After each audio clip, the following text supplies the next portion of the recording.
Welcome to the Great Basin Fire Potential Briefing for Tuesday, June 27th.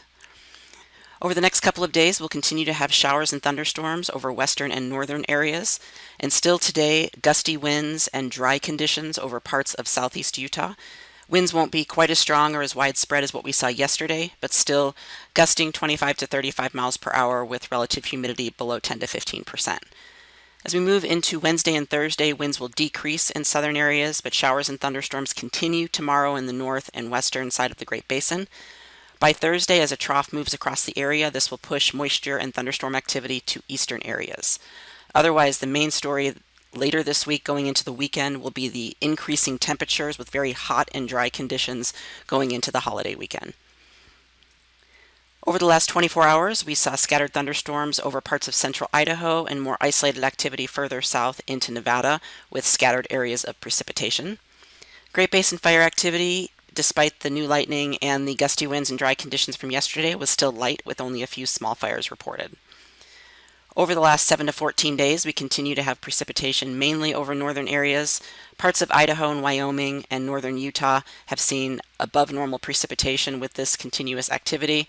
Further south, we did see a couple of days where there were thunderstorms and showers in the far south, which did push some areas to above normal in the far south. But again, that was only a couple of days over the last 2 weeks. Currently, our ERCs are on the rise, still below normal in all areas, including southern areas, although grasses are more significantly drying out in areas of warm and dry conditions. But these ERCs will continue to increase pretty rapidly, especially as we approach the weekend and going through the weekend into early next week. The satellite loop from this morning shows the trough of low pressure across the Great Basin, which will continue to generate the showers and thunderstorms in the north and the winds in the south.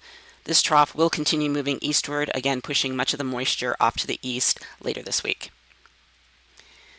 Looking at the weather pattern for later today, again, showers and thunderstorms in some of the same areas we've been seeing them with the dry and gusty conditions over southern and southeastern areas. Low to moderate fire potential will continue across the Great Basin this week. Certainly more areas of yellow on the map creeping further north, and you'll see that especially as we go towards the weekend. Looking at relative humidities, we'll see relative humidities below 10% over much of southern and eastern areas and above 20% further north. Again, where these gusty winds match up with the dry conditions is where we highlighted the area over southeast Utah and parts of the Arizona Strip on our impact map. But again, the strongest winds that we saw yesterday have now moved off to the east, as you can see on this map, but still gusts in the 30s expected in many of these areas. As we move into Wednesday, more of the same with the showers and thunderstorms still over the northern half of the Great Basin, although the winds will be pushing further east, so we will see a decrease in winds over southern and eastern area with no change to our significant fire potential. Relative humidity remains very similar tomorrow to what we'll see today, and again those winds will be decreasing over southern and eastern areas, still gusting in the 20s, maybe around 30 miles per hour, but certainly lighter than what we'll see today. As we move into Thursday, this trough of low pressure moves east as a stronger ridge of high pressure builds off the west coast. This will push much of our showers and thunderstorms into Utah and Wyoming, so still low to moderate fire potential.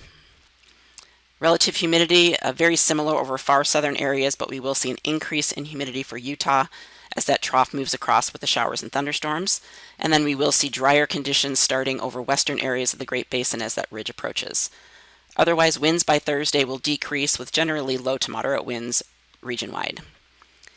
Forecast amounts of precipitation, again, more of the same. The heaviest precipitation will be over central Idaho with these more continuous thunderstorms with lesser precipitation further south.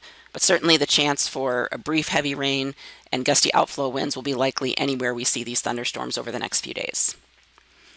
As we move into Friday, the ridge really starts to push into the Great Basin, so we will see temperatures really start to heat up later this week. Still some moisture lingering over eastern Utah, so we will likely see some remnant isolated showers and thunderstorms. Otherwise, a little bit more drying further north into Nevada for our significant fire potential. This trend continues into Saturday, going into Sunday as well. Temperatures will increase 10 to 15 degrees or more heading into the weekend. We'll see many valley areas hit 100 degrees or getting really close across parts of Nevada and Utah and really much of the Great Basin. So again, very hot temperatures and dry conditions expected, and you can see that reflected on our significant fire potential map. Certainly more yellow on the map further north into western Nevada and even into northern Utah. We do have some areas now of brown in the far south as these areas really start to heat up and dry out going into the weekend as well. We could have some lingering moisture. I don't know that we'll ever lose the thunderstorm potential completely. Again, with these hot temperatures and any remnant moisture could pop a thunderstorm, but it would be fairly isolated going through the weekend and even into early next week heading towards the holiday. Again, still some remnant moisture to see some of those isolated showers and thunderstorms with the hot and dry conditions. So again, a little bit more brown on the map further north. So we are really starting to heat up with fire season, and we'll see especially the grasses significantly dry out, ERCs significantly increase heading into early next week, and we'll even see some of those live fuel moistures really start to drop.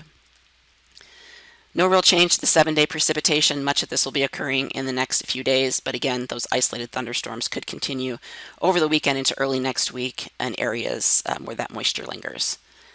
The 8 to 14-day outlook, taking us from July 4th through the 10th, shows generally warmer and drier conditions for the Great Basin.